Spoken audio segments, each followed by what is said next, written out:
I valori dell'architettura ieri pomeriggio sono stati al centro di un convegno internazionale organizzato dall'Ordine degli Architetti di Agrigento dal titolo I luoghi di culto nel Mediterraneo. Sul palco del Teatro Pirandello, gremito per l'occasione, si sono avvicendati relatori di fama internazionale come Gwendalina Salimei, Mario Cucinella, a cui sono stati assegnati i premi Architettura Agrigento 2025, mentre all'architetto Gianluca Peluffo è stato conferito il premio Matita d'Oro nel Mediterraneo, autore del progetto della moschea realizzato a Socna in Egitto. Sì, abbiamo ospitato un relatore di alta caratura internazionale, abbiamo ospitato autorità del nostro sistema ordinistico nazionale e internazionali.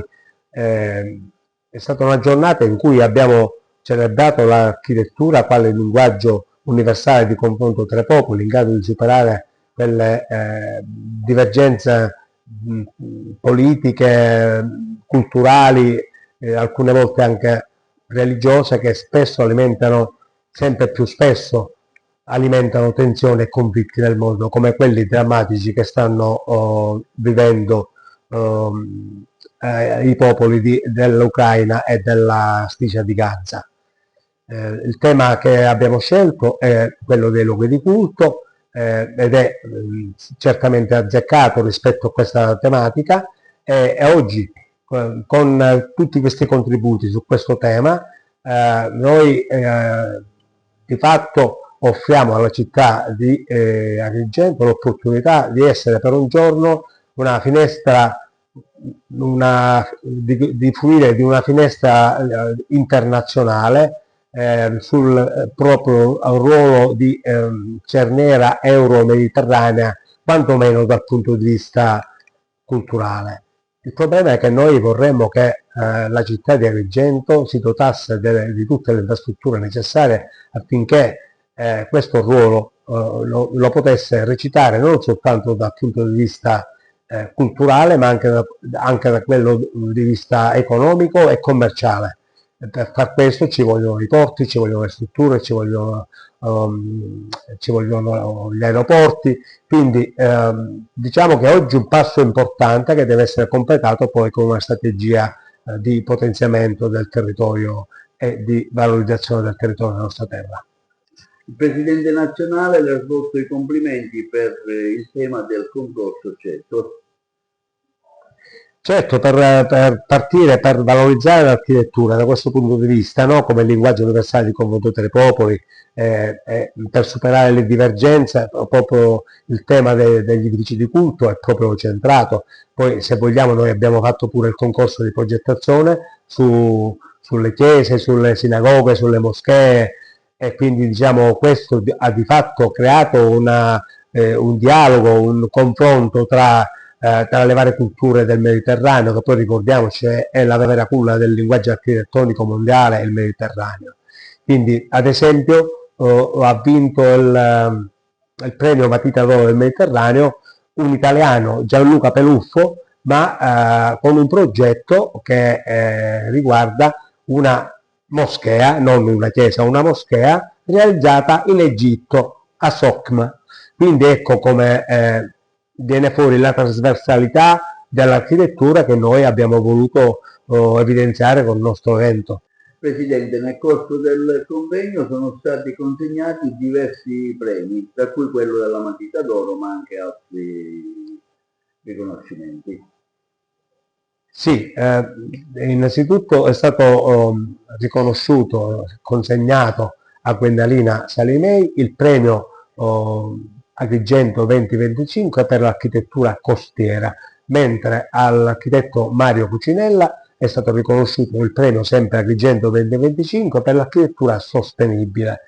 Gli altri premi invece riguardano il premio Matita d'Oro del Mediterraneo, che è stato vinto da Gianluca Peluffo, e quindi ovviamente la Matita d'Oro è stata attribuita, è stata consegnata a Gianluca Peluffo, e poi al secondo, al terzo e tutti i menzionati sono state consegnate delle targhe di ricordo.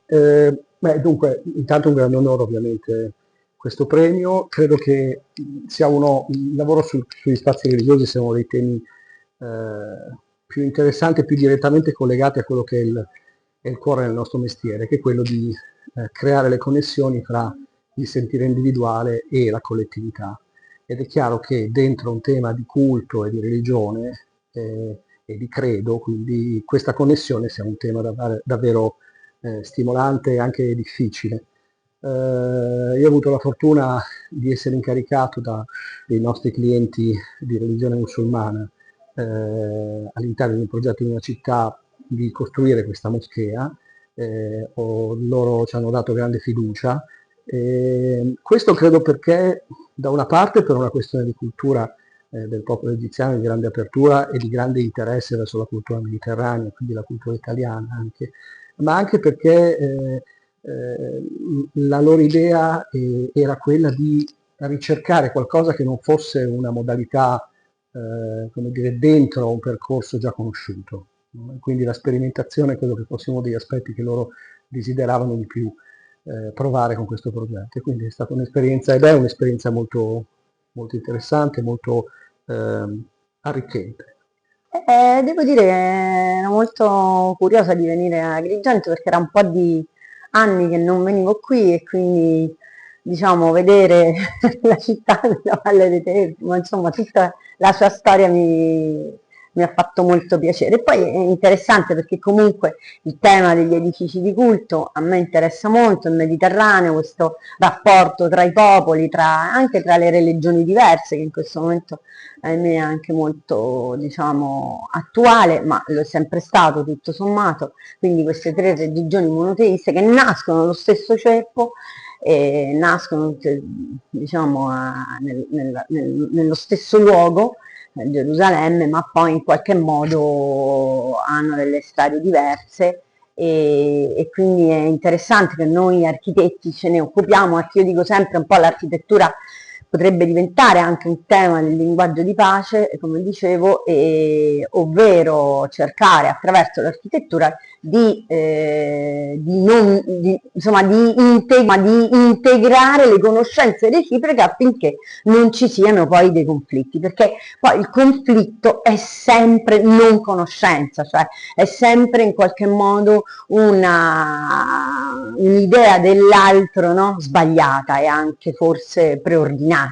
Quindi l'idea di inserire anche in questi centri interreligiosi, che vuole dire anche centro culturale, dove le tre religioni stanno insieme, mangiano, hanno delle attività comuni, ma ognuno ha il suo luogo, diciamo, deputato per la preghiera, perché è diverso, ovviamente abbiamo delle liturgie diverse e quindi anche come dire, delle azioni diverse. Quindi questo mi sembra che poi la città, un po' come abbiamo detto, è una città che è un po' simbolo anche di questa integrazione, in quanto sta in un punto strategico di affaccio sul Mediterraneo e quindi su affaccio di questi popoli di religioni anche diverse. Quindi i luoghi di culto diventano anche, come dire, centro di conoscenza, di integrazione, non di divisione, quindi in questo senso è molto importante poi studiarli, approfondirli, anche come dicevo, anche riutilizzarli, ripensarli come nuovi, no? Come fu fatto anche sempre nell'antichità,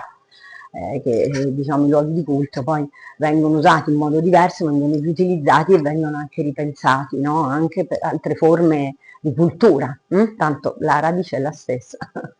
Ma è un riconoscimento dell'ordine che insomma, premia l'impegno di questi 30 anni di lavoro, sempre orientato all'attenzione ai temi di relazione tra l'architettura e l'ambiente, quindi mi fa piacere che anche l'ordine abbia questa attenzione che credo sia l'agenda fondamentale del futuro di questo mestiere, quindi in questo senso credo che sia anche un modo per affermare la necessità di muoversi in quella direzione, quindi spero che anche questo premio, più che riceverlo, che è un piacere, è anche quello di divulgare una cultura che è assolutamente necessaria. Ecco, quale sarà il suo contributo alla prigione di oggi? Lei interverrà durante il convegno? Sì, presento 3 lavori, uno è su questa chiesa che abbiamo costruito a Mormanno nella Calabria, insomma, nel Parco del Pollino, un intervento a Palermo su una piccola sala del museo in sostituzione di un edificio abbandonato nel cuore della città e un intervento sul Credito di Burri per un visitor center. Quindi sono piccoli interventi, ma che sono quei interventi che curano le ferite del territorio. 30 anni di attività sicuramente avrà fatto tante esperienze. Cosa ci può dire meglio? Come è cambiata anche la professione in questi 30 anni? Beh, la professione non è più quella di una volta, soltanto a pensare agli strumenti di lavoro stiamo parlando di 30 anni fa in cui si lavorava con una penna e una carta, oggi si lavora con il computer, il mondo digitale, tutto l'apporto dell'intelligenza artificiale, i programmi della modellazione, insomma è cambiato questo mondo che richiede comunque un livello di preparazione molto più importante di prima, ma se non altro in questi ultimi decenni è cresciuta un'attenzione più particolare, non solo ai temi della sostenibilità, ma questo rapporto anche tra uomo e architettura, cioè tra l'ambiente umano e l'ambiente costruito, che è poi il tema delle città, le trasformazioni urbane, le rigenerazioni urbane. Sì, è un'intuizione, un'iniziativa dell'Ordine di Agrigento a cui il Consiglio nazionale ha aderito con la sua patrocinio e con la collaborazione. Riteniamo che il tema sia di grande attualità. Parlare di luoghi di culto in questo momento può essere di aiuto per tutto il sistema del bacino mediterraneo. È stata una 3 giorni intensa dove vi siete confrontati su tematiche di livello nazionale. Sì, in questi 2 giorni c'è stata la conferenza nazionale degli ordini in Italia, abbiamo valutato diverse situazioni che riguardano il mondo delle professioni e il sistema ordinistico e su questo il dibattito è stato ampio e di grande interesse. Ecco, cosa è emerso principalmente? Beh, sicuramente il disegno di legge legislativo del governo sulla riforma delle professioni è stato l'elemento centrale di discussione, è una grande occasione che ci si viene a prospettare davanti e sulla quale noi siamo pronti e impegnati insieme a tutte le altre categorie professionali a dare il nostro contributo. Come Presidente nazionale qual è il suo tipo di intervento? Il mio intervento sarà di saluti e cercherò di dare il contributo dal punto di vista, diciamo, dell'aspetto della capacità dell'architettura sacra di contribuire all'unione dei popoli. Presidente Fiaccabino, un bilancio di questi 3 giorni dedicati ai luoghi di culto nel Mediterraneo. Sì, questa sera stiamo celebrando un convegno di grandissima importanza dedicato per l'appunto ai luoghi di culto del Mediterraneo, che si caratterizzerà per l'intervento di luminari, di illustri rappresentanti di fama mondiale dell'architettura, autorevoli interpreti dell'architettura contemporanea come Gwendalina Salimei, Mario Cucinella, Gianluca Peluppo, Maria Cristina Tinucci e tanti altri, il cui contributo darà dei numerosi spunti di riflessione per l'argomento trattato. Il convegno di questa sera, che costituisce, come dicevo, un fatto straordinario, segue a ruota un altro evento che si è appena concluso, quello della Conferenza Nazionale degli Ordini degli architetti italiani, che per la prima volta si è celebrata ad Agrigento.